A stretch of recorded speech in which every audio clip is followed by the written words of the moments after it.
Bismillahirrahmanirrahim. Assalamualaikum warahmatullahi wabarakatuh. Saudara-saudariku yang terhubung di webinar ini, tampil terlihat di layar kami ada saudara-saudariku di berbagai masjid. Saya lihat di sini ada Masjid Al-Ikhlas, kemudian ada An-Nur, juga ada masjid-masjid yang lainnya, dan juga disampaikan tadi oleh panitia kurang lebih ada 13 yang terhubung langsung online, termasuk di mancanegara, baik di keluarga muslim di Jepang, di Saudi, juga yang terhubung tentunya lewat saluran YouTube. Izinkan kami mengawali dengan mendoakan kita semua. Semoga siapapun yang terhubung dengan perjumpaan kita di malam hari ini dirahmati oleh Allah Subhanahu wa taala, disehatkan, dilindungi, dan tentunya diberikan bimbingan terbaik untuk menjalani sisa kehidupan kita, sehingga bisa kita jalani dengan pola hidup yang mulia, hayatan thayyibah, yang diridhai oleh Allah Subhanahu wa taala, dan berakhir kehidupan kita dengan penutup yang sempurna, yang terbaik, yang melahirkan bekal-bekal mulia untuk menghadap Allah dalam keadaan husnul khatimah. Pun demikian dengan Adinda Nadim Iqbal yang tadi membacakan ayat Al-Quran surah Al-Baqarah ayat 126 sampai dengan 129. Semoga Adinda juga dibimbing oleh Allah Subhanahu wa taala dengan rasa cinta terhadap Al-Quran dan menjadi bagian dari Ahlul Quran, Ahlullahi wa khassatuh. Semoga Allah Subhanahu wa taala memberikan hidayah kepada hamba-hambanya yang berkehidupan sampai dengan detik ini namun belum beriman. Semoga dikuatkan jiwanya, lisannya untuk bersyahadat sebelum wafat kembali kepada Allah. Semoga para pelaku maksiat dan mungkin kita termasuk di dalamnya diberikan hidayah, disentuh kalbunya oleh Allah untuk bertobat dan mengisi hidupnya lebih baik dibandingkan dengan hari-hari sebelumnya. Alhamdulillah, hari ini kita masuki menjadi hari yang memiliki momentum istimewa dalam suasana kebangsaan kita, yaitu kita dapati momentum Hari Pahlawan yang seyogianya biasanya kami setiap tahun mengunjungi ikon kotanya di Surabaya setiap tanggal 10 November. Sekarang bertepatan berganti waktu dengan 3 Rabiul Akhir 1443 Hijrah. Saya bahkan menyampaikan tadi pagi dalam kajian Mira secara live bahwa malam ini insya Allah kalau Allah berikan kesempatan dan kehidupan akan menjadi malam yang istimewa karena ada sesuatu yang berbeda walaupun kita tersambung online. Dan dengan hikmah online ini mungkin kajiannya Ustadz menjadi lebih meluas ya. Bukan hanya terbatas di satu tempat, tapi sekarang ada belahan negara yang bisa terhubung secara langsung dan bisa berinteraksi. Saya ingin membuka dulu dengan menepati janji karena kita tidak tahu kapan kita akan kembali kepada Allah. Ya ayyuhalladzina amanu aufu bil uqud. Hai orang-orang yang menyatakan dirinya masih beriman kepada Allah Subhanahu wa taala, tepati janjimu yang engkau ikat dengan pihak-pihak yang diperjanjikan itu. Tadi pagi saya berjanji akan mengungkap sesuatu yang istimewa di pertemuan malam hari ini dan ini menjadi informasi penting yang barangkali tidak semua orang mengetahuinya. Apa itu? Terlihat sederhana, namun sangat bermakna. Saya jarang-jarang duduk berposisi seperti ini. Biasanya ada di meja, ada kitab, ada disiapkan juga papan tulis di sampingnya. Tentunya bendera juga biasanya hadir sebagai tanda kecintaan kita pada bangsa dan negara. Ini kursi memang kursi biasa. Sama dengan kursi-kursi yang lain. Tapi memiliki nilai sejarah yang tinggi. Karena qadar Allah, sehari sebelum kita bersiap ini untuk menunaikan satu ta'lim yang terhubung online 10 November, kami mendapatkan kiriman dari seorang putri tokoh nasional, pahlawan nasional, satu ikon kebanggaan di Jawa Timur yang lahir dari kota Malang. Ikon takbirnya menghadirkan Hari Pahlawan itu 10 November, yaitu Bung Tomo atau Dr. Sutomo. Ini adalah kursi kesukaan dari Bung Tomo. Ada 3 kursi ya yang dihadiahkan kepada kami dan bertepatan dengan 10 November ini kami mohon izin kepada keluarga besar beliau untuk menggunakan dan memperkenalkan apa kebiasaan yang beliau lakukan di kursi ini yang beliau kemudian jadikan sebagai kursi kesayangan yang beliau kemudian wasiatkan kepada keluarganya. Ini yang ingin saya buka menjadi bagian yang penting di pembuka ta'lim kita malam hari ini sebelum kita belajar lebih jauh. Mungkin sebagian kita hanya mendengar semangat geloranya, orasinya yang menggema, kalimat takbirnya yang memberikan sebuah getaran-getaran yang sangat kuat pada para pejuang untuk bisa mempertahankan kemerdekaan Negara Kesatuan Republik Indonesia. Namun jangan lupa, ada nilai-nilai spiritual yang memang menjadi spirit kebangsaan kita. kita ini memang bukan negara agama, tapi cara kita menjalani kehidupan berbangsa dan bernegara itu dengan spirit keagamaan, dan nggak bisa dilepaskan dari nilai-nilai keagamaan itu. Karena perjuangan untuk meraih kemerdekaan pun itu diraih dengan nilai-nilai keagamaan. Spiritnya adalah spirit beragama. Saya ingin bacakan kepada Anda satu surat yang menyertai 3 kursi ini diberikan kepada kami. Dan saya sudah minta izin untuk membacakan surat ini, khususnya yang terkait dengan wasiat Bung Tomo. Nah, ini mungkin tidak banyak orang tahu, ya. Ini yang menjadi informasi spesial dan juga boleh nanti disebarkan, diviralkan, ya, kepada generasi bangsa milenial, ya, yang sekarang berkehidupan dan akan menjadi tokoh-tokoh di masa depan. Harus tahu spirit perjuangan orang tua kita di masa lalu. Nah, ini saya lihat juga di beberapa masjid anak-anak muda. Ya, saya menginginkan spirit Bung Tomo itu menjadi ikon perjuangan 10 November. Bukan hanya sekedar menjadi cerita, kisah dalam sejarah, ya, tapi juga menginspirasi dengan semua sisinya. Nah, sekarang saya ingin tunjukkan kepada Anda satu surat dari Ibu Ratna Sulistami Sutomo. Ya, beliau adalah putri kandung dari Bung Tomo yang nama lengkapnya adalah Sutomo, gitu ya. Nah, saya ingin katakan langsung saja kepada inti bagiannya, ya, untuk menghilangkan hal-hal yang mungkin bisa menghadirkan satu pandangan-pandangan tersendiri sehingga dikhawatirkan menggugurkan pahala. Jadi saya ingin langsung sampaikan, Bismillahirrahmanirrahim. Langsung ke paragraf yang kedua. Selama hidupnya, ayah kami sering berpesan kepada kami. Perhatikan kalimatnya. Jika kalian punya masalah, sebesar atau sesulit apapun, bukalah Al-Quran. Perhatikan, ini pesan Bung Tomo, ya, yang mungkin jarang terungkap. Ini pesan Bung Tomo kepada keluarganya, ya, kepada putra-putri beliau. Jika kalian punya masalah, saya ulangi, sebesar atau sesulit apapun, bukalah Al-Quran. Pasti Allah akan memberi solusinya. Itu pesannya. Ya, ini suratnya cukup panjang juga, ya. Namun saya tidak baca pembuka dan akhirnya, ya, pembuka bolehlah saya bacakan, tapi yang akhirnya karena ini terkait dengan penilaian terhadap kami akan lebih baik saya silentkan saja. Ya. Jadi Assalamualaikum warahmatullahi wabarakatuh. Bismillahirrahmanirrahim. Kepada YTH Bapak Ustaz Ali Hidayat LCMA di tempat. Alhamdulillahirrabbilalamin. Hanya dengan izinnya ini terwujud hibah barang peninggalan almarhum ayah kami, yaitu Bung Tomo, yang kami kirimkan pada hari ini 9 November 2021, hanya memiliki satu niat, yaitu membuka dan menjalin tali silaturahim yang selama ini belum pernah terwujud. Selama hidupnya, ayah kami sering berpesan kepada kami, jika kalian punya masalah sebesar atau sesulit apapun, bukalah Al-Quran, pasti Allah akan memberi solusinya. Ini sesuatu hal yang sangat luar biasa dan tidak jarang, ya, diketahui oleh generasi-generasi kini. Kita tahunya hanya perjuangan di medan perang, tapi kita tidak pernah mengenal spirit apa yang menjadikan beliau berjuang. Itu satu di antara sekian tokoh-tokoh bangsa yang berkontribusi pada kelahiran Negara Kesatuan Republik Indonesia, yang sebagian dari mereka kita akan ungkap di pertemuan malam hari ini, dan apa motivasi dari semua perjuangan itu. Dan bukan hanya kursi ini yang saya terima, saya pun juga menerima satu buku. Ya, ini buku karya Bung Tomo sendiri yang berjudul Koordinasi. Ya, ini bukunya, buku sangat berharga. Karena buku ini dituliskan oleh beliau setelah melakukan dialog-dialog dengan para tokoh-tokoh bangsa, baik Bung Karno, ya kan, Pak Dirman atau Jenderal Sudirman, dan mengamati kekurangan-kekurangan yang terjadi dalam proses kemerdekaan Negara Kesatuan Republik Indonesia.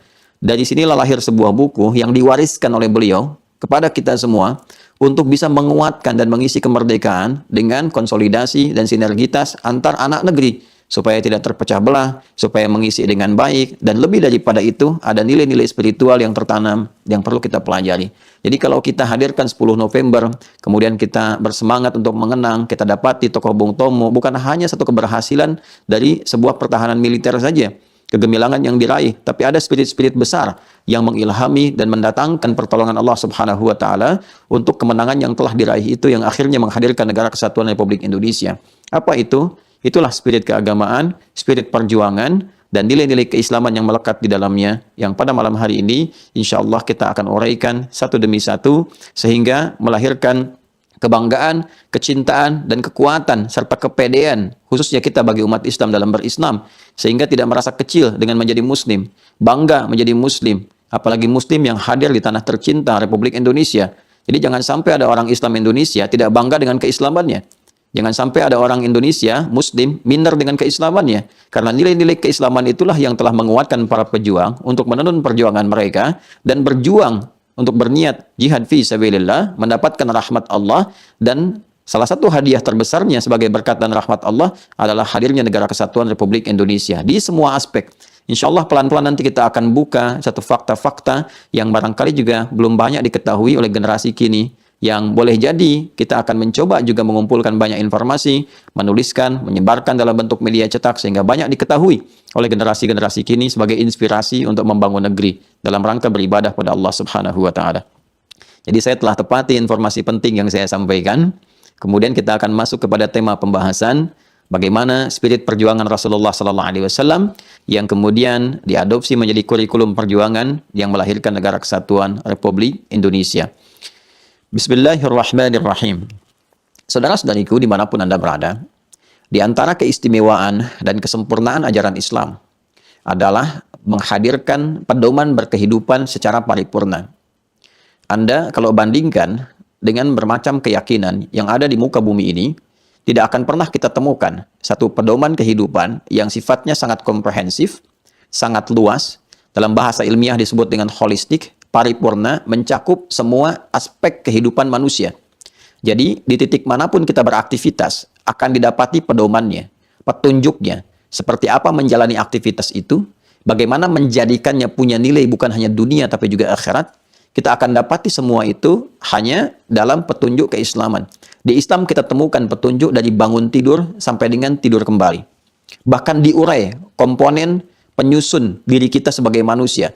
Silakan Anda temukan dan cari. Anda akan dapati hanya di Al-Quran yang menerangkan hakikat kemanusiaan kita. Sebelum nanti kita kaitkan dengan aspek ketuhanan dan aspek-aspek sosial yang lainnya. Diri kita yang dibagi pada 3 bagian utama sebagai manusia. Jadi tidak disebut manusia kecuali ada 3 bagian utama yang penting ini. Saya sering katakan dan sering saya ulas. Yang pertama adalah fisiknya, jasmaninya, jisimnya, kan? Yang terkait dengan fisik disebut dengan jasmani. Ya, kita sering dengar senamnya, senam kesehatan jasmani, itu senam fisik namanya, kan? Kemudian yang kedua ada rohnya. Ya, yang terkait dengan roh disebut dengan rohani, kan? Yang ketiga ada akal, pengikat antara roh dengan fisik. Roh memberikan dorongan berkehidupan, memberikan tanda-tanda kehidupan dengan gerakan-gerakan, ya, disupportkan kepada fisik untuk dieksekusi. Roh memerintahkan fisik bergerak. Mata melihat, memandang, telinga mendengar, lisan berbicara, tangan bergerak sampai ujung kaki melangkah. Itu perintahnya dari roh. Perintah itu diikat oleh akal, sepersekian detik diterjemahkan oleh akal. Setelah itu kemudian dipancarkan sinyalnya kepada bagian tubuh kita untuk berekspresi. Nah, ini di dalam Al-Quran dijelaskan bagaimana fisik kemudian diciptakan dengan sempurna. Laqad khalaqnal insana fi ahsani taqwim. Quran surah 95 ayat yang keempatnya. Bahkan sejak mulai proses dalam kandungan disebutkan prosesnya. Quran surah ke-22 ayat yang kelima. Bahkan bagaimana prosesnya ketika disempurnakan dalam usia kandungan 4 bulan kemudian roh ditiupkan dan terlahirlah komitmen kita untuk beriman kepada Allah. Quran surah ke-7 Al-A'raf di ayat 172. Ya, kemudian ditafsirkan dengan hadis Nabi sallallahu alaihi wasallam di Al-Arba'in itu dari Abdullah bin Mas'ud radhiyallahu taala anhu di hadis yang keempat, ya, Al-Arba'in karya Al-Imam An-Nawawi, hadis riwayat Abdullah bin Mas'ud an Abi Abdurrahman Abdullah bin Mas'ud radhiyallahu taala anhu qala Rasulullah sallallahu alaihi wasallam inna ahadakum yujma'u fi batni ummihi 40 yawman nutfah thumma yakunu mithla dhalika 'alaqah thumma yakunu mithla dhalika mudghah dan seterusnya hadis. Ya, semua prosesnya disebutkan. Kemudian setelah itu diterangkan kepada kita bagaimana fungsi-fungsi ini disempurnakan. Ya, dari mulai fungsi yang dasar, setiap diri kita butuh nutrisi, dijelaskan dalam Al-Quran. Sangat komplit, sangat kompleks, sangat luar biasa. Fisik butuh nutrisi, butuh makanan. Turun Quran surah kedua Al-Baqarah ayat 168 menjelaskan hukum standar bagi semua umat manusia. Ya ayyuhan nasu kulu mimma fil ardi halalan thayyiba. Hai semua manusia tanpa kecuali. Ya, silahkan Anda berpetualang di bumi, mencari berkehidupan, minimal memenuhi kebutuhan fisik, yaitu makan. Standarnya halalan, cari dengan cara yang legal. Thayyiba, dari hasil yang legal itu, mencari dengan yang halal, cari makanan-makanan yang bisa menyehatkan, menguatkan kepada tubuh. Ya kan? Itu untuk fisik. Demikian bagi orang beriman pun tidak lepas dari kebutuhan ini. Al-Baqarah ayat 172. Ya ayyuhalladzina amanu kulu min thayyibati ma razaqnakum. Kemudian kebutuhan akal juga sama, disiapkan, disampaikan, yaitu pengetahuan, ada nutrisinya. Wahyu pertama turun, Iqra bismi rabbikal ladzi khalaq. Kemudian juga ada lagi Quran surah 9 At-Taubah ayat 122, wa ma kana al-mu'minuna liyanfiru kaffah, falaula nafara min kulli firqatin minhum ta'ifah liyatafaqahu fid din. Bahkan Adam alaihissalam ketika tercipta sebagai manusia yang pertama, sebelum diviralkan, diloncengkan, disampaikan pada karangan malaikat dan jin yang telah tercipta lebih dulu sebelumnya, itu bekal pertama yang diberikan adalah ilmu. Ayat 31 di Al-Baqarah, wa 'allama Adam al-asma'a kullaha. Ada ayat-ayat yang mendorong kita meningkatkan pengetahuan. Afala tatafakkarun, afala yatadabbarun, afala tatadzakkarun. Itu merespon kebutuhan-kebutuhan akal kita supaya kuat mengikat perintah-perintah yang datang dari roh. Roh pun disebutkan kebutuhannya, nutrisinya, yaitu dengan ibadah. Ya, Quran surah ke-17 di ayat 85. Wa yas'alunaka 'anir ruh. Mereka banyak bertanya kepada Muhammad sallallahu alaihi wasallam tentang hakikat roh. Qulir ruhu min amri rabbi. Khusus urusan roh itu spesial.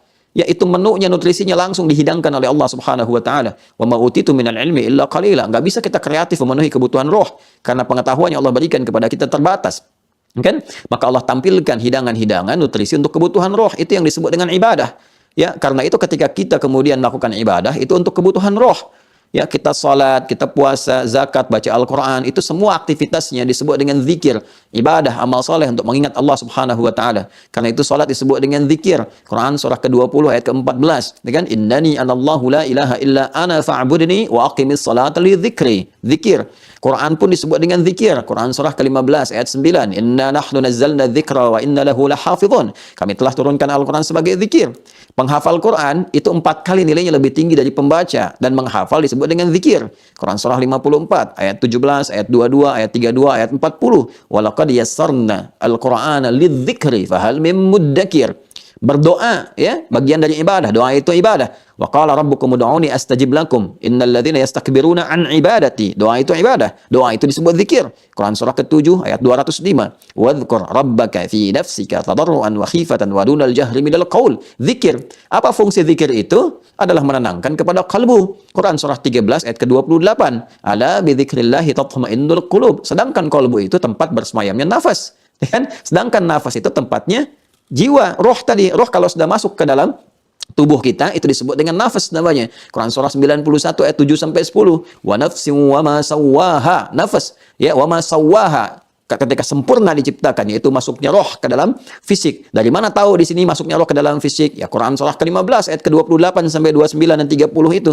Wa idz qala rabbuka lil malaikati inni khaliqum bashara min salsalin min hama'im masnun fa idza sawaituhu wa nafakhtu fihi min ruhi. Sawaituhu, sempurna penciptaan fisik, kemudian ditiupkan roh ke dalamnya. Ketika masuk roh ke dalam fisik kita, maka menjadi nafas. Wa nafsi wa ma sawwaha. Wa idza sawaituhu wa nafakhtu fihi min ruhi.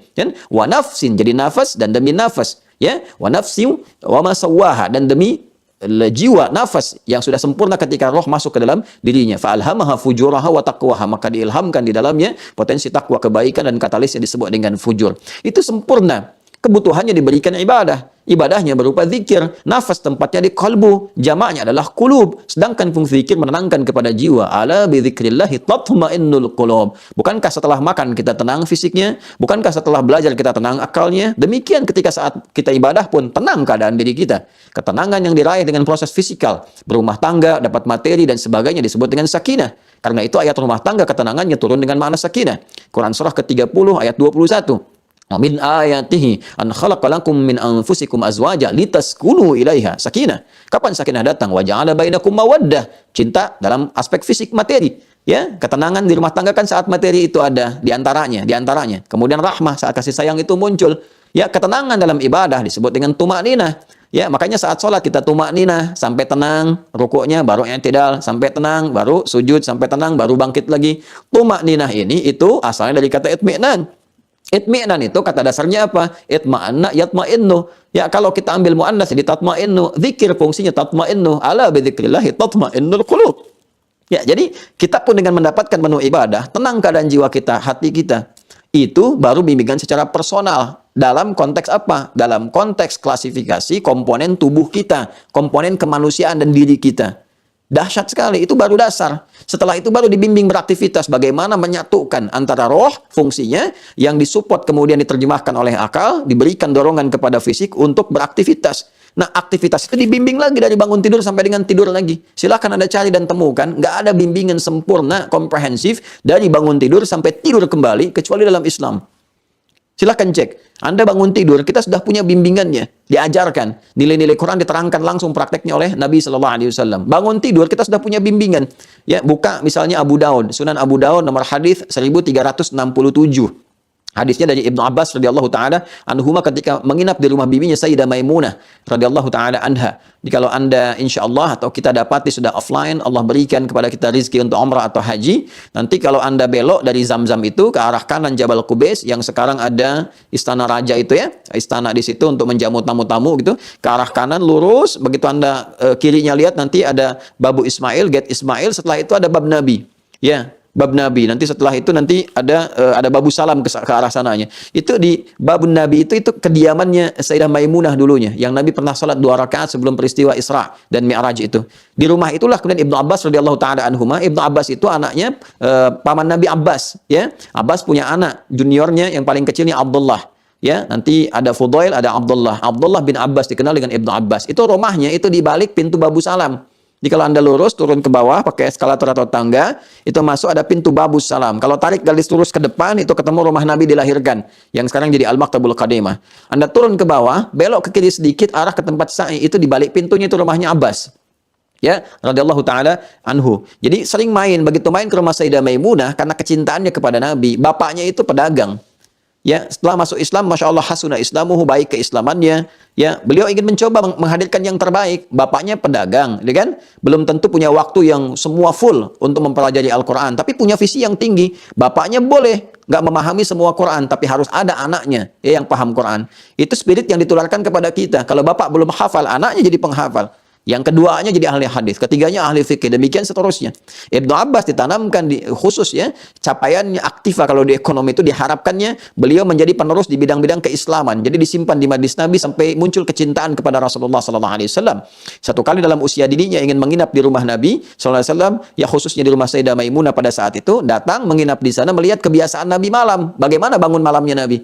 Itu tentang hadis tentang bangun malam, sholat qiyam malam ya, dengan rakaat yang versi 2-2-2 ujungnya 1 itu. Jadi nanti ada 4-4-3 versi Sayyidah Aisyah di Al-Bukhari, ada yang versi 2-2-2 ujungnya 1 nanti dengan witir, itu di versinya Sunan Abu Daud. Ini riwayatnya dari anak kecil. Dan bukan cuma terkait dengan salat tahajud, dari bangunnya. Karena itu beliau sampaikan, karena Nabi sallallahu alaihi wasallam adalah kebiasaan Nabi sallallahu alaihi wasallam, idza staiqadha min naumihi, bima makna jika bangun dari tidurnya, kemudian fajalasa, duduk sebentar. Masaha biyadi min athari naumi, kemudian menghilangkan bekas ngantuknya dengan bagian tangan yang bersihnya. Karena nanti ada di hadis lain, kalau engkau bangun, engkau merasakan ada yang kotor, cuci dulu tangannya, karena engkau tidak tahu di mana tangan itu bergerak saat tidur, kan? Kemudian setelah itu apa? Faqara khawatim surat Ali Imran. Beliau membaca 11 ayat terakhir di surah Ali Imran. Nanti ditafsirkan lagi dengan hadis riwayat Al-Bukhari, baca doa di situ. Alhamdulillahilladzi ahyana ba'dama amatana wa ilaihin nusyur. Jadi baru bangun tidur saja kita sudah punya petunjuk cara bangunnya bagaimana, apa yang dibacakan, bagaimana menjalani kehidupan pada saat itu baru bangun tidur. Tsumma dhahaba ila syinin mu'allaqah, kemudian pergi ke tempat tertutup untuk berwudu. Ya, jadi pergi ke toilet juga diatur, kaki mana yang masuk, ya, kemudian yang keluar kaki yang mana, doanya antara masuk dengan keluar itu juga ada spesifik. Semua dari mulai berpakaian juga ada doanya. Doa itu kan bukan sekedar menjadikan satu aktivitas jadi ibadah, bukan. Tapi saat yang bersamaan isinya panduan kita menjalani aktivitas itu. Jangan salah. Ya, walaupun sebagian muslim pada saat ini memahami doa itu sebagai kalimat formal menjadikan aktivitas punya nilai ibadah, sampai situ benar. Ya, karena perbuatan kita semua mesti punya nilai ibadah. Ya, itu pesan Allah di Quran surah ke-51. Adz-Dzariyat ayat 56. Wa ma khalaqtul jinna wal insa illa liya'budun. Tidaklah aku ciptakan jin dan manusia itu kecuali untuk menjadikan seluruh aktivitas hidupnya sebagai ibadah karena Allah. Ya, ketika pekerjaan itu dikerjakan jadi amal, tapi kalau didorong menjadi ibadah dengan iman, iman itu yang menjadikan pekerjaan punya nilai ibadah. Maka berubah amal menjadi saleh. Jadi iman menjadikan amal menjadi saleh. Saya memandang, melihat seperti ini, ya itu amal namanya. Amal untuk mata saya, amalul ain. Tapi ketika iman mendorong mata untuk melihat dengan imannya, bukan sekedar dengan pandangan. Beda nanti, ya, beda. Karena itu di Quran orang beriman itu sebelum memandang disebutkan imannya dulu. Quran surah ke-24 An-Nur di ayat 30 untuk laki-laki, ayat 31 untuk perempuan. Wa kullil mu'minina yaghuddu min absarihim. Katakan pada pria-pria yang punya iman, imannya itu akan membimbing pandangannya untuk melihat sesuai hukum Allah, aturan Allah. Ini yang baik lihat. Kalau yang dilihat tak baik menurut Allah, yaghuddu min absarihim. Dia palingkan pandangannya, enggak dia lihat. Demikian untuk perempuan, wa kullil mu'minati yaghdudna min absarihinna. Katakan pada perempuan-perempuan yang beriman, iman itu akan memberikan kualitas pada pandangannya. Dia akan palingkan dari yang tidak bernilai menurut Allah. Jadi ada cahaya iman, nuruhum yas'a baina aydihim wa bi aymanihim. Ada cahaya yang memberikan dorongan berkehidupan pada dirinya. Iman ini yang menjadikan perbuatan dia, amal, yang sebelumnya disebut amal. Kalau nggak ada iman jadi rutinitas saja. Mata memandang, telinga mendengar, kaki melangkah, itu rutinitas. Amal namanya, amal rutini, amal rutin, amalul adi. Tapi kalau ada iman, berubah dari amalul adi rutini menjadi amal saleh. Maka dari itu turun Quran surah 103 untuk menjelaskan supaya pribadi kita, kehidupan kita, menjalani kehidupan beraktivitas itu mesti didorong punya nilai ibadah supaya punya bekal pulang. Manusia yang menjalani kegiatannya itu disebut insan.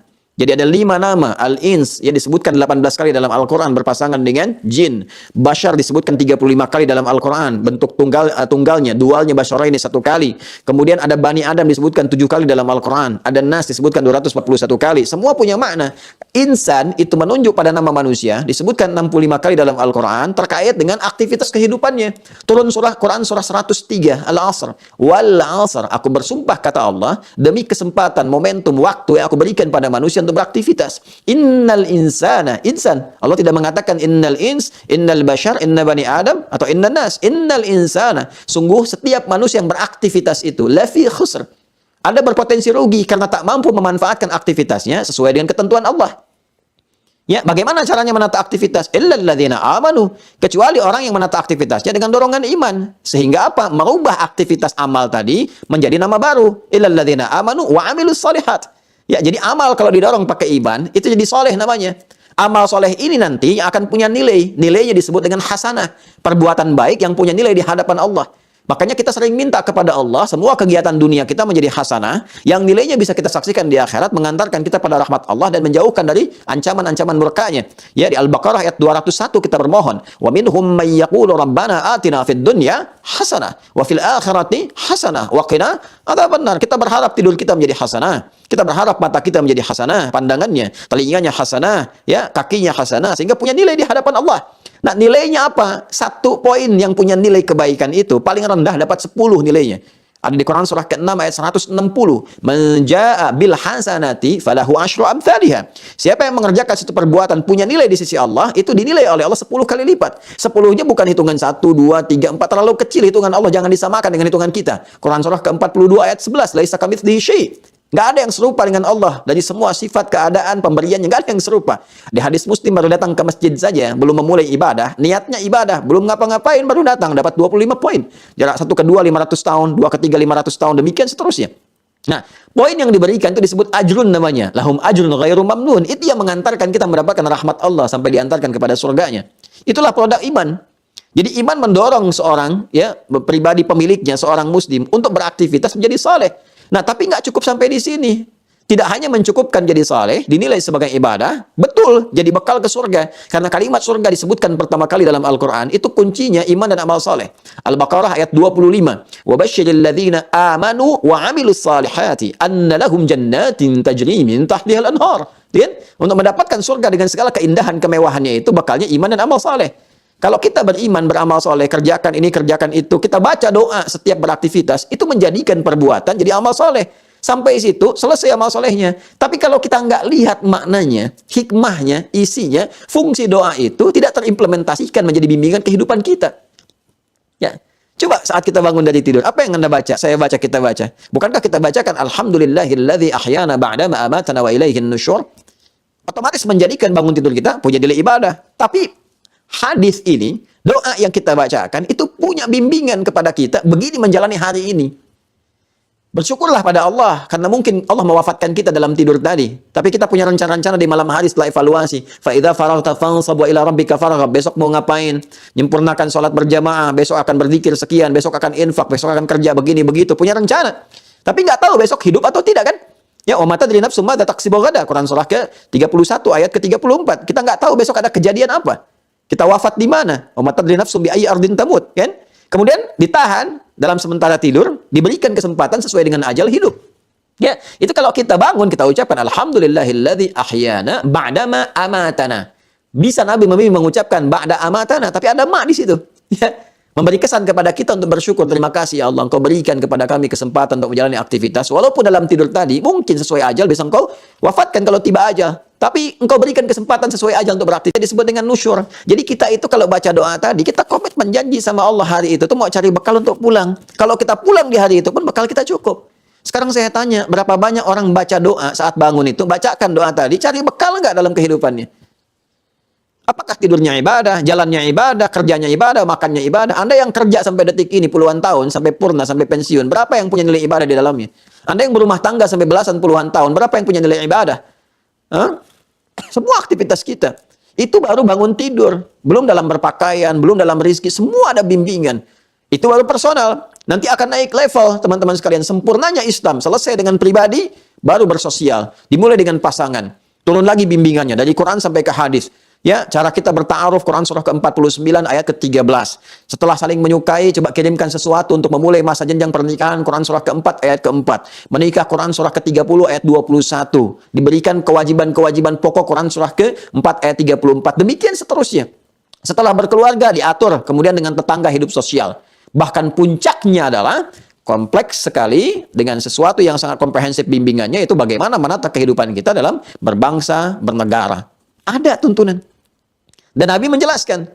Dan menariknya teman-teman sekalian, dalam konteks kehidupan berbangsa dan bernegara ini, itu masuk dalam bab kehidupan, masuk dalam bab bimbingan dalam Islam. Sampai Al-Imam Al-Bukhari itu menulis kitab ya selama 16 tahun yang kita kenal dengan Sahih Al-Bukhari. Ya, ada di samping saya ini. Sekarang ya Sahih Al-Bukhari. Ini yang tanpa syarah. Kita ada yang dengan syarah, yang tanpa syarah, syarah terbatas dengan syarah yang sangat populer itu yang Ibnu Hajar Al-Asqalani, kan? Ini ada 97 pembahasan. Ya, kita tidak hanya sekedar mengenal dengan kitab hadis, enggak, ini bimbingan kehidupan. Jadi kalau kita turunkan kurikulumnya sesuai kebutuhan kita, ini manhaj Nabawi telah membangun peradaban, menjadikan setiap bangsa itu punya peradaban, maju, pengetahuannya, tentram, hidupnya bagus. Ini yang di copy paste. Di barat dikembangkan nilainya, diisi dan sebagainya. Ini ada 97 topik. Ya, jadi bukan cuma referensi mencari hadis Nabi. Yang pertama kita badul wahyi untuk menentukan bagaimana seseorang ini punya tanda-tanda kenabian, jelas cirinya. Sampai kita bisa bedakan. Jadi kalau ada yang ngaku-ngaku Nabi sekarang sudah terlambat, kita bisa tolak karena tahu cirinya. Kemudian Kitabul Iman 57 hadis untuk mengukur kekuatan iman kita. Sekaligus memberikan bekal supaya imannya naik, kuat, dan dijaga supaya tidak turun. Anda kan sering bertanya bagaimana cara menguatkan iman. Kadang suka naik turun. Kalau sedang kuat semangat, yang sunnah pun dikerjakan, gitu kan? Tapi kalau sedang lemah, jangankan yang sunnah, yang fardu kadang tertinggal. Itu sudah ada di sini rumusnya. Kitabul Ilmi, topik yang ketiga, bagaimana cara mencari pengetahuan supaya cepat paham, cepat mengerti, ya. Kemudian sulit lupa, mudah mencerna sesuatu, menemukan basirah dalam ilmi, ada. Sampai nanti kita dapati misalnya Kitabul Imarah, kitab hukum tata negara, menata berhubungan antar warga, antar masyarakat, ya bagaimana menata, ada kitab buyuk, kitab bisnis dan sebagainya, ada 97 topik di sini. Ada tentang militer, ada tentang kesehatan dan sebagainya. Ini bimbingan yang telah menghadirkan pengetahuan. Di kurikulum kehidupan ini. Di setiap masa berganti, kapanpun sampai kehidupan berakhir, nggak akan lepas dari sini. Rugi kalau orang nggak belajar. Jadi kalau kita ingin mudah, ini Imam Al-Bukhari kan berjuang ini puluhan tahun menghadirkan ini. Belum nanti ada imam-imam yang lain, ada Imam Muslim, sampai ke Sunan-Sunan dan sebagainya. Itu bukan kitab biasa. Itu saripati, intisari dari ajaran Al-Quran. Yang diterangkan lewat hadis-hadis Nabi, diklasifikasikan jadi kurikulum kehidupan. Keluarkan. Kita passionnya di mana? Ya, Anda pelajar, Anda mahasiswa, keluarkan Kitabul Ilmi dari sini. Anda pedagang, pebisnis, buka Kitabul Buyu'ah. Anda di pemerintahan, buka Kitabul Imarah. Anda di medis, di kesehatan, buka Kitabul Marid dan sebagainya. Ini ada semua di sini. Ya, dan Nabi itu telah melahirkan cetakan-cetakan begawan di semua aspek kehidupan. Sahabat Nabi 12.000 orang sampai Nabi meninggal sallallahu alaihi wasallam, kurang lebih 12.000 orang. Telah melahirkan 38 panglima di militer. Kekuatan satunya itu bisa menaklukkan Persia dan Romawi. Ya, Panglima Besar Sudirman itu mengambil sedikit dari itu. Dan itu luar biasa, bertahan. Melahirkan kemudian strategi perang gerilya. Yang kemudian kurikulumnya disusun, dikembangkan oleh Jenderal Besar Nasution yang dipelajari di Australia sekarang ini.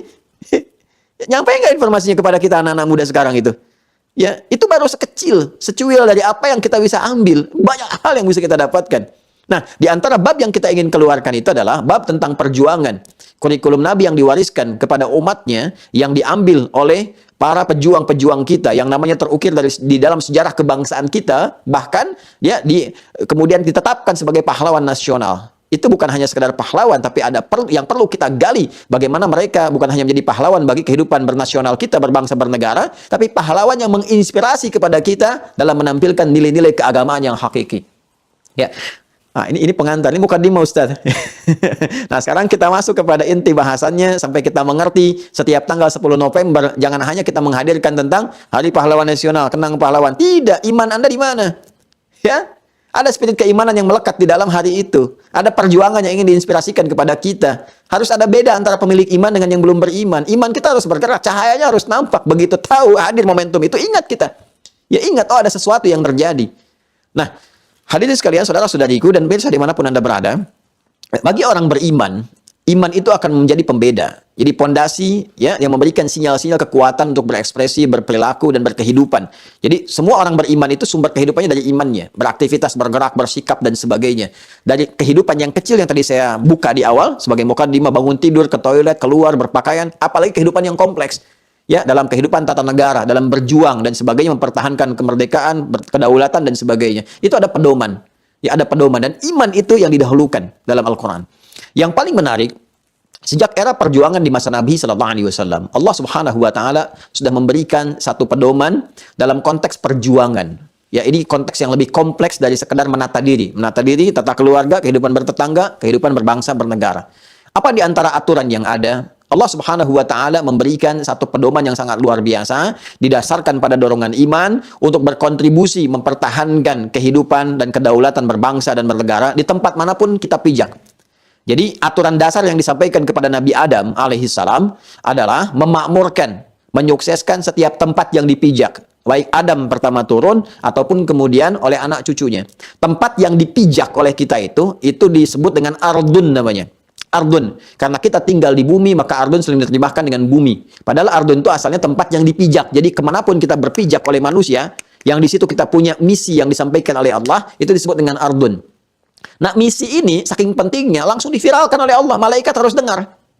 Kalangan jin terbatas harus dengar. Ya, karena nanti bukan hanya malaikat, ada jin terbatas yang ada di sekitaran pada saat itu yang juga mendengar, disampaikan secara langsung. Yang diantara mereka nanti ada yang membangkang kelak menjadi iblis. Itu iblis asalnya jin, ya.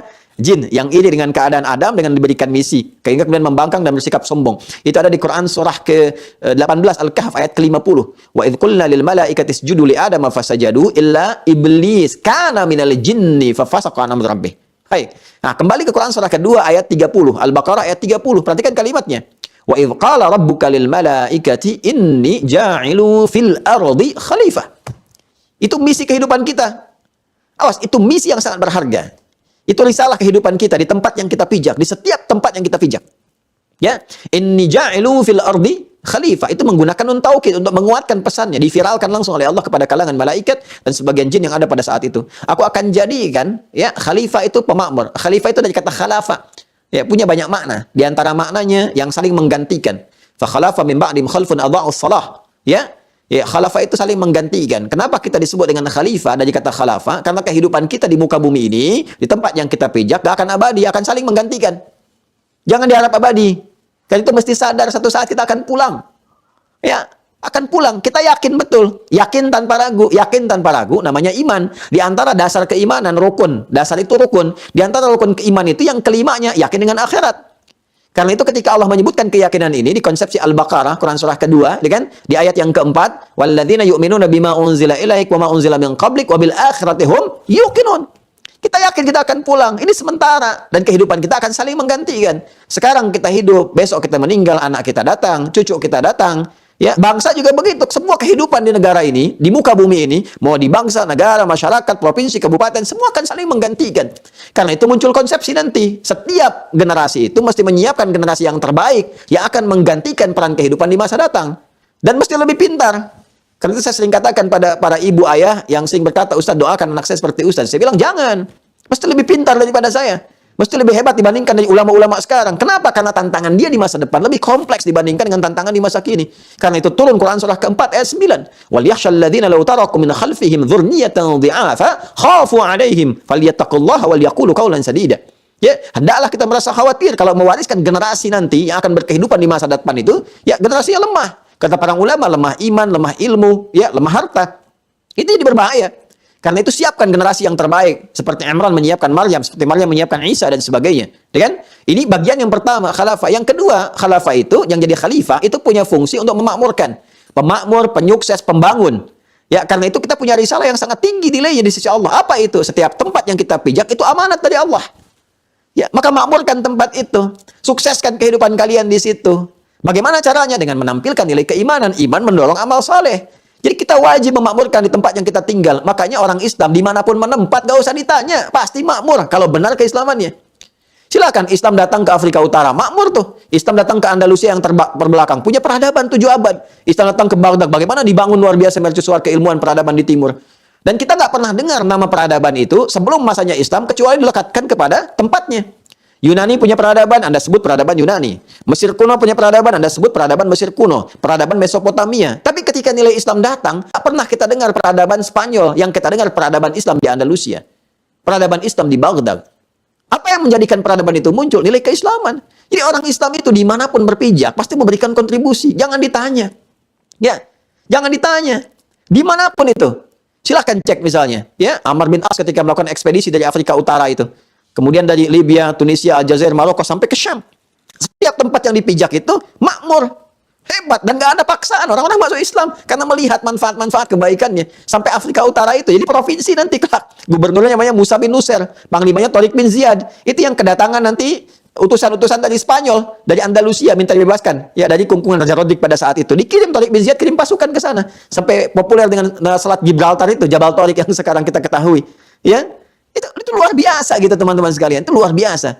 Ada risalah yang tampak. Dan ini pun spiritnya sampai ke negeri kita tercinta. Ya, bagaimana berjuang di tempat-tempat sampai melahirkan rahim Indonesia itu. Jangan ditanya orang-orang Islam yang sudah tersusun pada saat itu. Berkehidupan orang tua kita terpanggil dengan imannya. Dengan imannya. Jadi negara ini beruntung Indonesia ini punya umat Islam. Bersyukur pada Allah. Kenapa? Karena nggak diminta pun pasti hadir. Negara sulit pasti datang. Negara nggak punya pesawat, orang Islam kumpul di Aceh. Perhatikan bagaimana mereka kemudian mengeluarkan hartanya untuk beli pesawat itu, untuk support pesawat pertama Indonesia. Emas di Monas dari mana? Ya, kemudian proklamasi ketika diikrarkan itu, proklamasi Bung Karno, Bung Hatta hari Jumat jam 10 pagi. Itu di mana? Coba diungkap. Kita sering selalu mendengar cerita-ceritanya Jalan Pegangsaan Timur. Ya, Jalan Pegangsaan Timur nomor 56. Itu sebetulnya di mana sih? Ya, kalau kita katakan misalnya Jalan Menteng, mungkin luas tuh. Tapi kalau sudah ada nomornya itu kan tempat. Itu kediaman kan? Rumah siapa? Rumah siapa itu? Rumah bangsawan Muslim, Syekh Farad bin Marta. Ya, masih ada kerabatnya termasuk Ustaz Abdul Rahman itu, Baraja itu termasuk bagian kerabatnya juga itu, Ustaz Abdul Rahman Al-Irsyad itu. Ya, tanya pada beliau itu. Itu luar biasa itu. Syekh Farad bin Marta itu kan itu yang mewakafkan rumahnya untuk proklamasi pertama kali itu. Dan beliau yang mensupport Bung Karno. Bung Karno itu kalau ke Bogor naik mobil, itu difasilitasinya oleh mobilnya Syekh Farad bin Marta. Sampai negara menuliskan ucapan terima kasih. Dokumennya masih ada itu. Masih ada. Jadi nggak usah ditanya orang Islam itu kalau digerakkan oleh imannya akan hadir dengan imannya. Dia berjuang. Karena kenapa? Karena telah ada risalah yang sampai kepada kita. Kalau kita ngaji hadis benar. Misal di Al-Bukhari nomor hadis 123 di Kitabul Ilmi. Di hadis Muslim nomor hadis 1904 misalnya. Ya. Kemudian disingkat lagi oleh Al-Imam An-Nawawi dalam kitab Riyadhus Shalihin. Ya, di penghujung babul ikhlas wa ikhlarun niyah itu. Ya, ketika seorang sahabat bertanya kepada Nabi sallallahu alaihi wasallam, ini hadisnya dari Abu Musa Al-Asy'ari. An Abi Musa Al-Asy'ari, ya.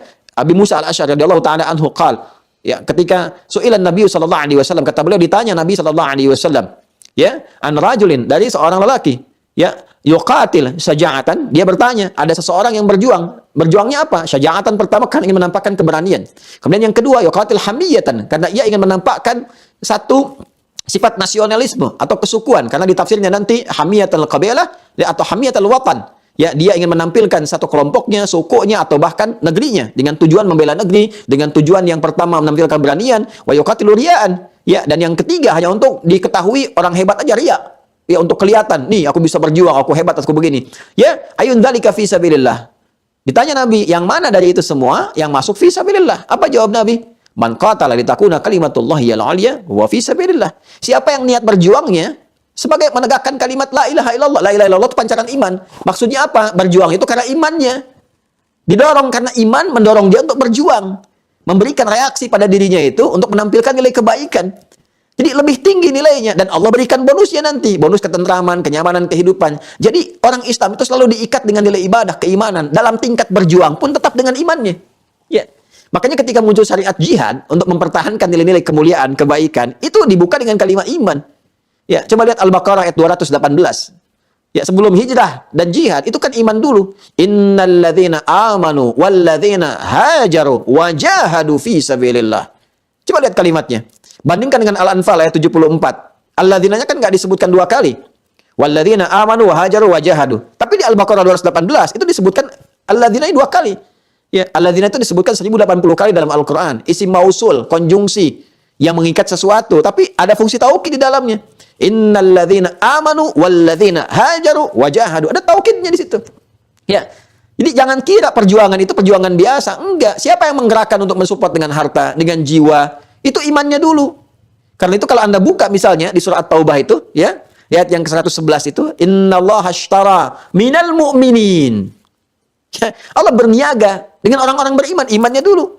Innallaha ashtara minal mu'minina anfusahum wa amwalahum bi anna lahumul jannah. Allahu akbar. Yuqatiluna fi sabilillahi fayaqtuluna wa yuqtalun. Jadi perjuangan itu nilai tertingginya karena imannya memanggil. Iman itu yang memberikan rasa cinta kepada bangsa. Iman itu yang memberikan rasa sayang kepada negara. Ya, jadi ini besar saham umat Islam ini bagi negara kesatuan Republik Indonesia. Ya, itu luar biasa. Maka ketika Nabi menyampaikan satu kurikulum kehidupan bagi insan beriman, itu sampai kepada orang tua kita dulu. Orang tua kita itu mengerti. Banyak ulama-ulama kita. Ya, dan perjuangannya nanti akan dibagi pada perjuangan dua bagian. Perjuangan fisikal, yang disebut dengan jihad itu, bil fi'li, jihad askari, jihad militer. Ya, karena ada kondisi tertentu yang menuntut itu hadir. Kemudian yang kedua, jihadul ilmi. Itu yang setara dengan turunnya Al-Baqarah ayat 122. Wa makanal mu'minuna liyanfiru kaffah falaula nafara min kulli firqatin minhum ta'ifah liyatafaqahu fid din. Ya, jadi ada sebagian yang berjuang langsung di medan perang, mempertahankan izzah, membela ya, izzah keimanan, dampaknya kepada bangsa, kepada negara. Kemudian yang kedua ada dengan pengetahuan, itu bersamaan dan punya nilai yang serupa. Kan ayat ini turun itu untuk memberikan gambaran supaya nggak semua orang pergi ke medan perang semua. Dalam tuntutan ada medan juang. Semua mesti ada yang menyiapkan pengetahuan untuk disampaikan pada kalangan-kalangan untuk memberikan bekal spirit yang lebih besar di kemudian hari. Sehingga muncullah para sahabat yang berjuang dengan pengetahuan. Ya, seperti sahabat Abu Hurairah dan turunan-turunan yang lainnya. Ada yang hobinya kemudian mengambil yang pertama seperti Khalid bin Walid dan sebagainya. Ada semuanya. Itu diserap, melahirkan kurikulum. Sehingga di awal perjuangan kemerdekaan kita pun, dua kelompok ini sudah ada. Ada jihadnya, jihad misalnya bil ilmi, bil qalami dengan pengetahuan. Ada jihadnya bil fi'li. Itu yang di militer. Ya, seperti nanti ada Panglima Sudirman, ya, ada Bung Tomo, ada yang lainnya dan sebagainya. Ada kiai-kiai seperti Kiai Zainal Mustafa, ya, yang di Tasik itu, ya, kemudian Kiai Haji Nur Ali yang di Bekasi dan sebagai Pangeran Diponegoro, Imam Bonjol, ya, dan sebagainya. Ada Cut Nyadin yang perempuannya dan seterusnya, ya. Dan ada yang dengan ilmu, dengan pengetahuan dan itu tersambung, terkoneksikan. Kita kenal banyak ulama-ulama kita yang hadir di Nusantara sebelum melahirkan Indonesia. Ya, bahkan itu dikumpulkan semuanya, kumpul di Tanah Abang itu kan. Ya, di Jumadal Akhirah itu saat pertemuan melahirkan Jamiatul Khair. Ya, Jamiatul Khair itu saat disusun, itu konsepsinya salah satunya untuk apa? Untuk kebangsaan, lahirnya kenegaraan. Ya, lahirnya negara kesatuan Republik Indonesia kan kumpul di situ memetakan. Kita tertinggal di bidang apa nih? Kenapa kita banyak lama dijajah? Apa yang kurang? Dikonsepsikan di situ. Sehingga melahirkan apa? Kesepakatan yang sangat luas. Ada inspirasi yang sangat luar biasa. Ditetapkan dari situ, kita harus punya nih inspirator, guru-guru yang kuat untuk memberikan koneksi dan sinergi kepada setiap belahan-belahan di Nusantara ini. Sampai bersepakat mendatangkan Syekh Ahmad Surkati. Ya, terjadi 6 tahun kemudian. 1905 itu kumpulnya, 1911 datang Syekh Ahmad Surkati. Ya, yang beliau yang di Sudan, sempat kemudian lama di Mekah. Ya, Sur itu ahli, Kati itu kitab, yang banyak menguasai kitab. Datang ke Nusantara pada saat itu, 1911. Banyak kumpul, termasuk habaib, banyak kumpul habaib pada saat itu. Ya, kumpul habaib, kumpul ulama-ulama, tokoh-tokoh yang dari Jogja juga merapat, dari Kauman merapat, dari Syekh Ahmad Dahlan yang setahun kemudian mendirikan Muhammadiyah. Muhammadiyah nanti kan miladnya 18 November itu. Ya, 1912 itu, 18 Dzulhijjah. Nanti NU 1926, 31 Januari, 14 tahun kemudian. Itu pada awal mulanya teman-teman sekalian, yang Syekh Ahmad Dahlan, para ulama, para habaib kumpul di Jamiatul Khair itu. Ya, dengan Syekh Ahmad Surkati, dan nanti banyak berdakwah di Nusantara Syekh Ahmad Surkati sampai nanti akhirnya melahirkan Al-Irsyad salah satunya. Ya, itu kan jihadul ilmi. Jihad ilmi ini yang kemudian diteruskan jadi pengetahuan, kekuatan, tingkatan spiritual untuk menghadirkan semangat untuk berjuang. Makanya muncul seperti siapa misalnya? HOS Cokro Aminoto, selalu disingkat HOS, HOS, HOS. Apa itu HOS itu? Haji Omar Said. Haji. Ya, haji. Haji itu kan spirit keagamaan. Rukun Islam tertinggi kan, dari praktek ibadah, dari syariat. Yang nomor 5 itu puncak yang memadukan segala, ibadah fisik dan harta. Kan ibadah itu ada yang fisik saja seperti sholat, ada harta saja seperti zakat, kan? Ada latihan keduanya untuk mengendalikan nafsu seperti puasa, ada yang menggabungkan keseluruhannya dalam haji. Makanya pahalanya kalau benar kita bisa surga itu dengan izin Allah Subhanahu wa taala. Itu Haji Omar Said Cokro Aminoto menularkan spirit-spirit dengan orasinya, kemampuannya menjelaskan peta begini perjuangan dan sebagainya, sehingga melahirkan murid-murid. Siapa di antara muridnya? Insinyur Soekarno. Insinyur Soekarno. Makanya kalau kita perhatikan semua pejuang-pejuang itu, ya Hadratus Syekh misalnya, ya Syekh Muhammad Hashim bin Asy'ari, ya ketika mengeluarkan resolusi jihad, itu kan resolusi jihad di situ. Jihadnya dasarnya apa? Al-Quran, dan beliau ahli hadis. Dengan hadis, jadi spiritnya spirit keimanan. Lillah, lillah. Nanti bonusnya muncul, apa itu? Kemerdekaan. Karena itulah ketika kemerdekaan didapatkan, semua mengakui ini yang diharapkan itu rahmat Allah. Ya, berkahnya Allah. Ini negeri ini amanah, berkah, rahmat dari Allah. Makanya di preambul Undang-Undang Dasar 1945, kalau kita baca Undang-Undang Dasar, saya SD itu pembaca Undang-Undang Dasar, masih hafal saya. Atas berkat rahmat Allah yang Maha Kuasa, dan dengan didorongkan oleh keinginan luhur. Jadi merdeka itu keinginan yang luhur, yang sudah lama kita pengen merdeka. Tapi belum dapat-dapat. Karena karunia Allah lah, berkat dan rahmatnya lah, yang menjadikan kita bisa mendapatinya. Jangan dikira langsung didapatkan, semua bergerak. Kita tahu kan hari Jumat kan, proklamasi itu. 17 Agustus kan? Jam 10 pagi kan? Siapa yang mengusulkan 17 Agustus itu? Habib Ali Kuitang. Habib Ali Kuitang. Kalau Anda ke Jakarta itu, di Senen, ya ada jalan Kuitang itu, ya ada Habib yang sangat fenomenal, rujukan para habaib, Masya Allah, guru besar, Syekhul Masyayikh. Bung Karno itu sering sowan ke situ. Sempat berlindung juga di situ. Ya, sempat dibimbing di situ. Minta petunjuk hari apa kita proklamasikan itu kemerdekaan. Beliau sampaikan hari Jumat, jam 10 pagi. Ramadan, bertepatan dengan Ramadan pada saat itu. Masya Allah, Jumat. Jumat itu makanya berkah bagi Indonesia itu. Kalau saya boleh mengusulkan sebagai warga negara, ya kalau boleh Jumat ya libur gitu. Karena Jumat itu hari kemerdekaan kita. Ya kemerdekaan kita. Dan kita itu Masya Allah orang Indonesia paling toleran di muka bumi. Paling toleran. Di mana-mana hukum sosial mengatakan pemeluk agama yang paling banyak itu, maka jadi hari liburnya di saat hari ibadahnya. Silakan Anda cek. Ya, kalau di barat kan hari liburnya apa? Ya? Sunday kan, hari Minggu kan. Anda ke Eropa Minggu libur.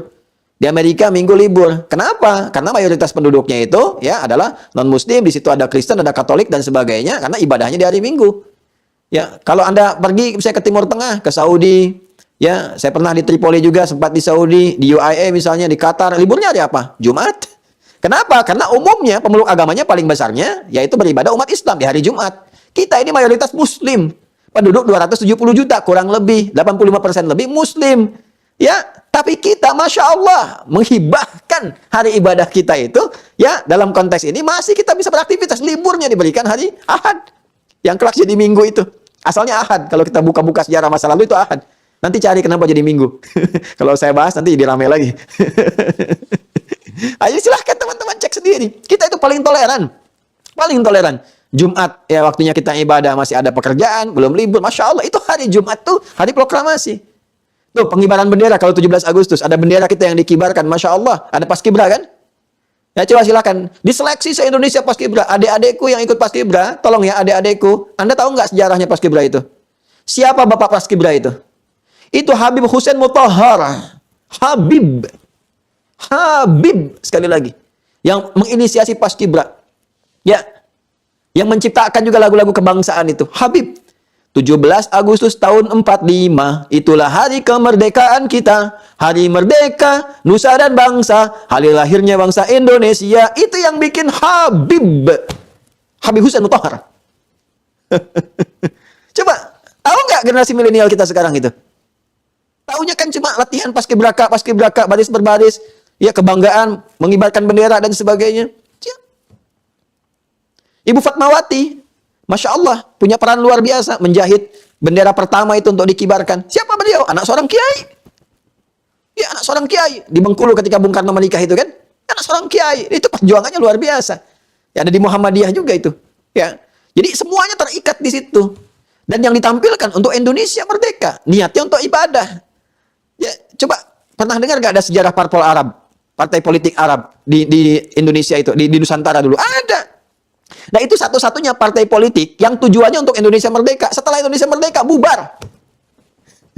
Partainya membubarkan diri karena tujuan tercapai. Saya tanya, ada nggak partai politik sekarang yang dengan tujuan kalau tercapai bubar? Ada nggak? Nah, kita temukan. Dulu ada itu parpol itu, ya. Jadi parpol yang diinisiasikan perjuangan kemerdekaan. Jadi begitu tercapai kemerdekaannya bubar. Silakan cek dalam sejarah. Kalau nggak ketemu berarti ada informasi yang kurang jelas yang kita terima. Cek banyak sekali. Ya, sekarang kita punya Pancasila, dasar negara, ada 5. Ya, sebelum masuk ke sana, ayo, lambangnya dari Garuda dan sebagainya. Siapa yang nyusun itu? Siapa yang nyusun? Main ke Kalimantan, turun di bandara. Ya, apa nama bandaranya itu? Ayo, saya minta aja anak-anak muda milenial, googling dari sekarang. Temukan. Temukan. Anda akan temukan lagi siapa. Itu tokoh besar juga. Saya rahasiakan supaya Anda cari. Ya, setelah itu siapa yang nyusun Pancasila itu diantaranya? Tokoh-tokoh besar kita juga. Ya. Ada peran Kiai Haji Wahid Hasyim di situ, Ki Bagus Hadikusumo, Mr. Karman Siningadimejo, dan yang lain-lainnya dan sebagainya. Itu banyak sekali perannya. Ya, makanya ada nilai-nilai yang tidak terlepas dari spirit keberagamaan. Karena itu, nilai keberagamaan jadi spirit kebangsaan yang diikat oleh undang-undang. Turunlah kemudian pasal 29 ayat 1, negara berdasar atas ketuhanan yang Maha Esa. Diletakkan dasarnya di dasar bernegara, itu di Pancasila, sila pertama, ketuhanan yang Maha Esa. Apa turunan dari itu jaminan negara kepada penduduk negeri? Pasal 29 ayat kedua, negara menjamin kemerdekaan tiap-tiap penduduk untuk memeluk agamanya masing-masing dan beribadah menurut agama dan kepercayaannya itu. Jadi kehidupan kita di negara ini, berbangsa bernegara, diikat dengan spirit keberagamaan. Walaupun negara kita bukan negara agama, tapi cara menjalani kehidupan berbangsa bernegara ada spirit keberagamaan yang nggak bisa dipisahkan. Karena itulah paham-paham yang datang ke Indonesia yang mencoba memisahkan kehidupan beragama dari kehidupan bernegara, menanggalkan, mereduksi nilai-nilai keagamaan dari kehidupan bernegara, itu bertentangan dengan undang-undang. Nggak boleh ada paham seperti itu, bertentangan undang-undang itu. Karena itu sekulerisme nggak boleh diberlakukan di Indonesia. Kenapa? Karena sekuler memisahkan kehidupan beragama dengan kehidupan bernegara. Padahal kehidupan berbangsa bernegara itu spiritnya keagamaan. Makanya kita punya Departemen Agama, sekarang Kemenag, mengatur nilai-nilai keagamaan. Bahkan di presiden itu dan pejabat kita, Anda coba lihat presiden tuh, ya. Kalau bikin kepres keputusan presiden, itu apa gambarnya di atasnya? Ya, perpaduan antara sila pertama ketuhanan yang Maha Esa dengan keadilan sosial bagi seluruh rakyat Indonesia. Lambang Pancasilanya nyatu di situ 2 tuh, teman-teman sekalian. Apa? Setiap keputusan didasarkan pada rahmat Tuhan. Makanya disebutkan di awal dengan rahmat Tuhan yang Maha Esa. Jadi memohon rahmat dari Allah. Karena spirit keberagaman kita menjadi spirit nilai berbangsa bernegara. Di undang-undang dasar kita di preambulnya dasar disebutkan atas berkat rahmat Allah. Karena negara ini rahmat dari Allah, setiap keputusan tertinggi pun memohon rahmat. Karena itu nggak boleh ada keputusan-keputusan pejabat kita misalnya, petinggi kita yang bertentangan dengan rahmat Tuhan.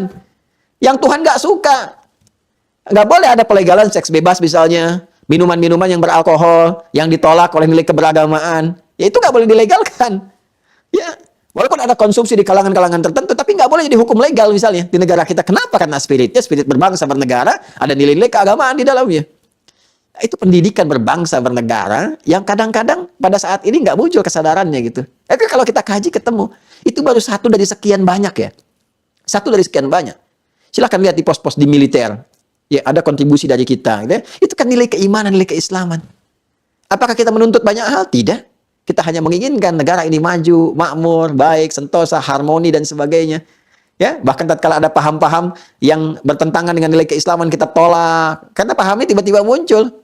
Awal-awal kan nggak kita temukan tuh. Nama-nama kayak ISIS, teroris, macam-macam. Itu kan muncul periode setelah 9/11 itu kan. Muncul kelompok-kelompok seperti itu. Dan kita tolak. Ya, karena bertentangan dengan dasar-dasar keislaman. Jihad itu bukan nembak orang sembarangan. Bukan bom orang sembarangan. Ya, ada aturannya. Ada tata tertibnya, ada tuntunan syariat yang dibenarkan. Yang tanpa jihad nggak ada kemerdekaan ini. Ya, tanyakan pada orang tua kita dulu tuh. Apa spirit yang menjadikan Anda berjuang untuk kemerdekaan Indonesia? Jihad. Kalimatnya Allahu Akbar kok.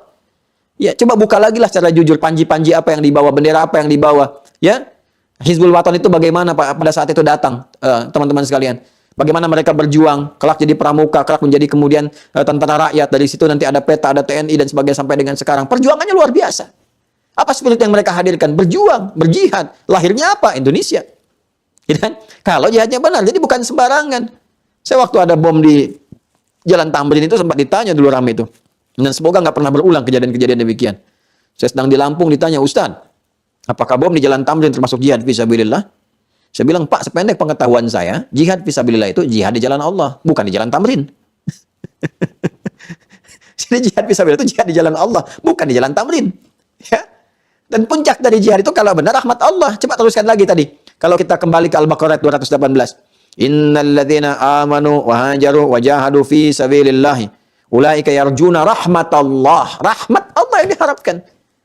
Rahmat Allah. Dan bonus dari rahmat itu nanti apa diantaranya? Ada bonus dunianya, ketentraman, kedamaian, kemerdekaan. Makanya ketika kita merdeka di preambul undang-undang itu kita katakan atas berkat rahmat Allah yang Maha Kuasa. Itu spirit Al-Baqarah ayat 218. Itu. Jadi kurikulum perjuangan itu nyata. Termasuk yang bergerak di Surabaya, ya, ada generatornya dari Malang, Dr. Sutomo itu atau dikenal dengan Bung Tomo dengan teriakan takbirnya, adzan berkumandang di setiap masjid di mana-mana menggetarkan pasukan-pasukan gitu kan. Itu sangat luar biasa. Yang terakhir apa? Kita membangun negeri. Ya, makanya pada saat-saat kekinian ini kita dihadapkan pada tantangan-tantangan yang kompleks gitu teman-teman sekalian. Mesti muncul nih pendekar-pendekar pengetahuan yang benar, pendekar sejarah menampilkan sejarah yang benar, ya. Dan gak usah takut, kita sudah punya konsensus berkehidupan berbangsa bernegara. Justru kalau kita jaga orang-orang Islam dengan baik, kita berislam dengan mulia, negara ini akan kuat. Ya, banyak orang khawatir di luar sana karena potensi Indonesia ini sangat luar biasa. Ya, ada sumber daya yang luar biasa. Ini anugerah dari Allah ini, Masya Allah. 16 lautan ada di dalam negeri kita. 6 choks point. Kalau kita belajar tuh, ya kalau Anda belajar Ipolek Sosbud Hankam, ya, itu kita dapati tuh. Dalam konteks global itu kita dapati. Anugerah tuh besar. 6 choks point, 4 ada di kita. Selatnya, teluknya, macam-macamnya, dan sebagainya. Anugerahnya, ya, lempar tongkat jadi tanaman gitu. Tongkat dan batu jadi tanaman dan sebagainya. Itu sangat luar biasa. Ya, jadi kalau spirit keislamannya direduksi, khawatir nanti perjuangannya dilemah. Siapa yang mempertahankan nih kedaulatan bangsa kita? Ya, kita menghargai, menghormati, kita hidup harmoni, ya, dengan kepercayaan lain, keyakinan lain, tidak saling menyerang, tidak saling mencaci, mendengki. Dalam kehidupan berbangsa, bernegara, kita harmoni, kompak. Dalam kehidupan beragama, kita masing-masing. Dan itu penghormatan tertinggi, lakum dinukum waliyadin, la ikraha fid din. Ya, tapi kalau orang Islamnya direduksi, kita mayoritas ini, dihilangkan nilai keislamannya, misalnya ada pola-pola untuk melemahkan itu semua, dikhawatirkan ketika negara butuh, nggak hadir lagi pejuang-pejuang tangguh. Ini saya sarankan sekarang semua berislam dengan benar. Sholat perbaiki, ya, sholatnya perbaiki, jadi ahli Quran, sehingga menjadi ahli hikmah. Ilmu mulai, kalau jadi ahli Quran benar, Quran itu istimewa, mukjizat luar biasa. Kalau jadi ahli Qurannya benar, akan menginspirasi jadi cahaya, akan muncul ilmuwan-ilmuwan, muncul pebisnis yang sukses, dengan muncul di militer yang hebat, ya, muncul politisi yang handal dan sebagainya. Ahli Quran itu ahli Quran, dan itu akan membangun negeri, membangun negeri. Dan kita hormati di konsepsi keyakinan yang lain. Saudara-saudari kita dalam konteks berbangsa bernegara dengan keyakinannya ada yang Katolik, ada yang Kristen misalnya, kemudian ada yang Hindu, Buddha, Konghucu, gitu ya. Nah, itu punya konsepsi masing-masing. Kita saling menghormati dalam konteks beragama, ya. Dengan cara apa? Lakum dinukum waliyadin. Gak boleh saling mengganggu, mencela, dan sebagainya. Dalam konteks berbangsa, bernegara, kita kompak membangun bangsa dengan spirit keberagamaan, dengan konsepsi dasar keyakinan yang ada pada masing-masing. Nah, jadi ini yang penting yang saya buka. Saya jarang-jarang ini cerita seperti ini. Kalau offline kan kita bisa ngobrol, gitu ya. Tapi saya jarang cerita seperti ini, menyampaikan, karena ada risalah yang harus diketahui oleh anak-anak sekarang. Karena tantangan kita sekarang, tantangan sudah ke ilmu pengetahuan. Jadi dialognya berpindah ke media sosial, yang kadang-kadang sudah bisa diatur-atur, ya. Foto aja bisa diedit, ya, foto bisa diedit. Saya pakai jubah begini, wajah bisa dirubah jadi Cristiano Ronaldo misalnya, ya kan? Ya, itu sekarang juga narasi bisa diedit, kan? Hadis-hadis nanti narasi hadis, sanadnya nggak ada, sanadnya majhul misalnya, jadi persoalan. Ya, belum kalau gelar-gelarnya melekat, tapi nilai-nilai keilmuannya tidak ada, tereduksi nilai kita. Sekarang tantangan kita itu sepilis penyakitnya, ya, sekularisme, pluralisme, liberalisme muncul. Kemudian meresap dalam nilai-nilai kehidupan bersosial kita. Kalau masuk ke kebangsaan berbahaya. Padahal itu paham bertentangan dengan nilai kebangsaan kita. Ya, karena itu penting bagi kita menguatkan spirit keislaman kembali untuk berjuang dengan benar seperti orang tua kita berjuang. Saya ingin menyeru ya kepada lapisan bangsa dan bernegara. Ini Masya Allah, ini merah putih ini. Merah putih. Warna ini mewakili perjuangan, bukan warna bendera biasa. Ya, nilai perjuangan itu ada di sini. Ada di sini. Raya. Ya, sesuatu yang menampilkan kepada kita untuk dilihat di sini. Makanya bendera disebut raya. Ya, itu ada akar derivasi yang terhubung pada kata ra'a. Lihat nih, lihat di sini ada esensi perjuangan kita. Makanya di zaman dulu pun Nabi berjihad itu bawa bendera. Untuk menampilkan asas perjuangan, nilainya ada di situ. Kita mesti lihat nih, merah darah, putih kain kafan. Banyak orang bertarung di masa lalu, berjuang, mengorbankan harta, benda, kemudian berjuang dengan darah, keringat, air mata, sampai dibungkus dengan kain kafan. Mereka berjuang demi lahirnya apa? Negara Kesatuan Republik Indonesia. Bagi umat Islam untuk niat ibadah. Kita tinggal mengisi sekarang. Maka setiap melihat bendera ini, mesti paham ada perjuangan yang telah hadir. Saya menyeru kepada seluruh lapisan warga negara Indonesia yang cinta dengan bangsa ini, yang selalu mengatakan saya Indonesia, satu Indonesia, saya Pancasila dan sebagainya. Ayo buktikan dalam tampilan perilaku kehidupan kita. Isi kemerdekaan dengan benar. Atasi semua problem dengan kompak, bersama-sama bersinergi dalam kehidupan berbangsa, bernegara. Coba berpikir tentang kebangsaan, berpikir tentang masa depan. Ada anak-anak kita yang akan bergerak di masa depan, punya kehidupan. Kalau sekarang kita nggak kompak atasi krisis ekonomi, hutang sudah berapa banyak, ya sebagian masih sibuk dengan berbisnis, sebagian sibuk dengan ribut masalah politik dan sebagainya. Kapan kita membangun bangsanya? Ya karena itu, saya kembali untuk menutup dalam pertemuan malam ini, semangat dengan Hari Pahlawan, dengan tema kita perjuangan Rasulullah SAW yang menginspirasi lahirnya kemerdekaan Republik Indonesia lewat pejuang-pejuang kita. Maka kurikulum kebangsaan kita harus ditampilkan kembali untuk bimbingan bagi generasi milenial masa kini. Bagi umat Islam, ayo kembali kepada Al-Quran dan sunnah Nabi SAW. Saya mengajak perbaiki ibadah kita, sholat kita. Jangan-jangan selama ini kita sholat, nggak paham apa yang dibaca dan dilakukan dalam sholat. Coba ribuan kali ruku dan sujud. Paham nggak yang dibaca dalam ruku kita? Dalam sujud kita? Mengerti nggak? Ya bagaimana kita bisa mendapatkan tanha anil fahsya'i wal munkar? Kan? Ayo perbaiki sholatnya dulu. Karena pernah orang minta jihad di zaman Nabi. Kami jihad, turun ayat. Perbaiki sholat dulu deh. Jangan lu bicara yang besar jihad. Sholat aja belum betul. Kata Allah. Perbaiki sholat kita. Dekati Al-Quran dengan benar. Cari guru-guru yang baik. Banyak guru-guru kita yang soleh, yang luar biasa, yang baik-baik. Yang mungkin nggak semuanya punya fasilitas untuk menyampaikan secara online. Belajar dari mereka. Sepanjang memberikan ketentraman, kebaikan. Kemudian harus punya visi membangun bangsa. Saya mengajak yang di luar negeri. Ayo bangun negeri kita tercinta. Ini amanah dari Allah. Ya, ini adalah hasil dari perjuangan bapak ibu kita di masa yang lalu. Yang tersulam dalam bendera merah putih ini. Saya minta ayo. Kalau bisa pulang-pulang. Kalau yang sudah pulang di sini, ayo. Ya kita bangun negeri kita. Sama-sama kita kompak. Kemudian sudah saatnya kita bersatu, ya. Semua hal yang bisa tampil berbeda, tapi untuk menyatukan dan merekatkan ukhuwah di antara kita semua. Ada semangat kebangsaan ukhuwah wataniyah, ada semangat keberagaman ukhuwah islamiyah, yang dengan semua itu kita niatkan ibadah, dan semoga dengan itu mendapatkan rahmat Allah Subhanahu wa Ta'ala. Tentunya dengan bermohon kepada Allah, dengan kekuatan iman, merespon perintah Allah, maka dengan itu kita akan mendapatkan petunjuk dari Allah Subhanahu wa Ta'ala. Kalau kita kumpulkan jadi satu ayat, Quran surah kedua Al-Baqarah ayat 186. Wa idza sa'alaka 'ibadi 'anni fa inni qarib ujibu da'watad da'i idza da'an falyastajibu li wal yu'minu bi la'allahum yarshudun. Supaya kalian mendapatkan petunjuk yang mengantarkan pada kebaikan disebut dengan rasyad, aplikasinya disebut dengan irsyad. Maka demikianlah muncul al-irsyad. Saya kira itu yang bisa saya uraikan terlebih dahulu Ustaz di kesempatan malam hari ini. Masya Allah terhubung dengan 13 tempat di Indonesia dan di luar Indonesia. Mudah-mudahan mencerahkan. Ini semangat nih karena 10 November ini matu harus semangat ya, Hari Pahlawan. Mereka berjuang dengan semangat. Kalau saya nyampaikannya lemas kan nggak muncul spirit kepahlawanannya. Saya buka sebagian dari nilai sejarah untuk kita belajar. Ya kalau kita merasa bangga itu bagian dari syukur kita. Tapi bukan berarti menjadikan kita mengecilkan peran yang lain. Tidak. Yang lain punya peran. Tapi malam hari ini kan judul kita adalah mengungkap kurikulum keislaman dalam melahirkan negara Kesatuan Republik Indonesia. Peran kita banyak di situ. Maka kita minta kepada anak negeri yang muslim, ayo bangga menjadi orang Islam. Bangga. Ya, jangan sampai kita minder jadi orang Islam. Tampilkan. Ada identitas keislaman kita. Yang akhwat tuh pakai jilbab. Mulai berjilbab yang baik. Kan muslimah. Masa hidupnya nggak berkerudung, begitu meninggal pengen dipakein kerudung. Hati-hati loh, kafannya itu berkerudung loh, yang perempuan. Ya, dalam tanda petik ya, tanda petik jangan bikin malaikat nanti heran-heran kamu hidup nggak berkerudung kok meninggal pakai kerudung. Ya, ayo bangga sebagai muslimah. Nanti belajar dulu fikih kerudung, fikih jilbab seperti apa ya. Khimar jadi jilbab. Yang ikhwan juga bangga dengan muslim, ayo bangga dengan keislamannya. Katakan muslim watashiwa yang di Jepang tuh, ya muslim watashiwa. Watashiwa Indonesia no Adides Muslim watashiwa. Saya Adi dari Indonesia. Saya seorang Muslim. Bangga. Katakan demikian. Ya, I'm proud to be a Muslim. Saya bangga menjadi seorang Muslim. Gitu kan? Jadi katakan kita Muslim, tampilkan dengan akhlak yang mulia. Mohon dimanapun beraktivitas. Jadi pejabat yang Muslim. Jangan korupsi karena Islam melarang untuk korupsi. Jujur, tepat waktu. Gitu kan? Sinergi. Ya, jadi polisi, jadi tentara, jadi pekerja, jadi pebisnis. Ya, jadilah Muslim yang baik. Ya, kita punya segala teorinya, tinggal kita dituntut untuk mempraktekkannya. Supaya kita mendapatkan petunjuk terbaik, semoga menjadi bekal yang mulia, dan bisa diberikan kekuatan untuk kembali kepada Allah dalam kemuliaan. Saya kira itu 1 jam setengah, kurang lebih yang saya bisa sampaikan. Jadi, ini saya bersemangat karena saya duduk di kursi kesukaan Bung Tomo. Ya, alhamdulillah, ini juga kita niatkan untuk menginspirasi anak bangsa. Jadi saya ini duduk di kursi Bung Tomo, membelakangi ini buku-bukunya, ini juga wakaf ibah dari Pak AM Fatwa.